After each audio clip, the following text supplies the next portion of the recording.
और अब खबर शामिल करेंगे फैसलाबाद से। फैसलाबाद में खातून ने पाकिस्तान की पहली मोबाइल फ़ोन मैकेनिक होने का एजाज़ अपने नाम कर दिया। आसमा ने मोबाइल फ़ोन रिपेयरिंग का सर्टिफिकेट हासिल कर लिया, अपनी दुकान भी खोल ली और शौहर के शाना बशाना ज़िंदगी की गाड़ी को धक्का लगाना शुरू कर दिया। इस हवाले से फैसलाबाद से अवैस सत्तार की रिपोर्ट देखिए।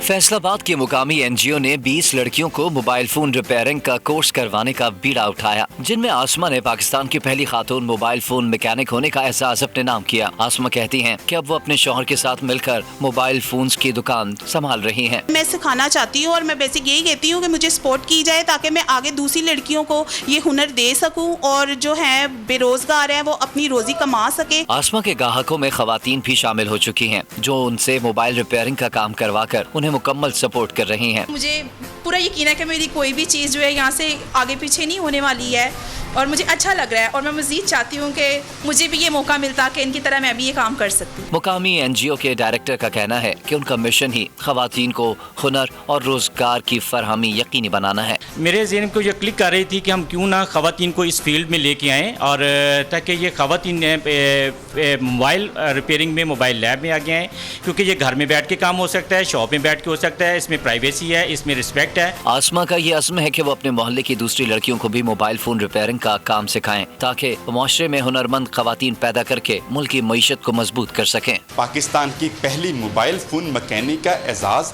अपने नाम लिए ये खातून इस बात का अज़्म करती है कि किसी भी शोबे में पाकिस्तानी खवातीन मर्दों से कम नहीं है। कैमरामैन आबिद हुसैन के साथ अवैस सत्तार, बोल न्यूज़, फैसलाबाद।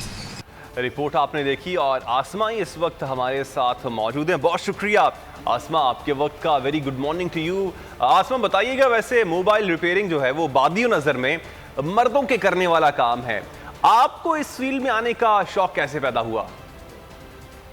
सर, पहला तो ये है कि मैं अवार्ड इंस्टीट्यूट का शुक्रिया अदा करती हूँ क्योंकि उन्होंने हमें ये प्लेटफॉर्म जो है ना दिया है। और दूसरा ये कि हम स्टडी करके घर पे फ्री थे और एक एनजीओ से हमारा रब्ता हुआ तो उन्होंने बताया कि ये कोर्स जो है यहाँ पे अवार्ड इंस्टीट्यूट जो है वो मतलब कि बच्चों को करवा रहा है, ख़ासतौर पे लड़कियों को। और दूसरा ये कि इसमें इनकम बहुत ज़्यादा है, ठीक है, और एक हाथ का हुनर है जो आप कहीं बैठ के भी इसको चला सकते हो। ठीक है आसमा, ये बताइएगा कि जब आपने इस फील्ड में आने का सोचा तो घर वालों की तरफ से क्या रिएक्शन आया? सर जी, थोड़ा सा इशू हुआ था। मतलब भाई कह रहे थे कि ये तो काम लड़कियों का करने वाला नहीं है, ये लड़कों का है। लेकिन थोड़ा सा उनको बताने से उनको समझाया हमने कि नहीं भाई, हम भी आपके साथ मिलकर, आपके कंधे के साथ कंधा मिलाकर आपको सपोर्ट करना चाहते हैं। तो वो मान गए इस चीज़ को कि ठीक है, आप भी ये काम बताइएगा, एक तो काम है मोबाइल शॉप चलाना, दूसरा ख़राब मोबाइल को रिपेयर करना। दोनों काम आपकी नज़र में कितने मुश्किल हैं?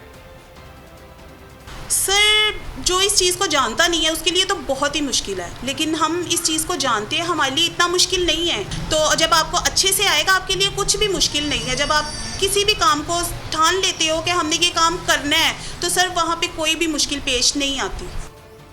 अच्छा आसमा, एक दिन में कितने कस्टमर्स आ जाते हैं और कमाई कितनी हो जाती है वैसे? सर, एक दिन में हम 1000 लगभग कर लेते हैं और सर कस्टमर पे डिपेंड करता है कि मतलब कि अगर वो कुछ बाय करने आ रहे हैं या रिपेयरिंग करने आ रहे हैं। सर, एक्सेसरीज भी हम सेल करते हैं और साथ में ये कुल मिला के हम 1000 जो है वो एक दिन का कमा लेते हैं। और आसमा, आपने खुद तो ये काम सीख लिया है, आप चाहेंगी कि आप दूसरी जो लड़कियां हैं उनको भी मोबाइल फ़ोन रिपेयरिंग का ये काम सिखाएं?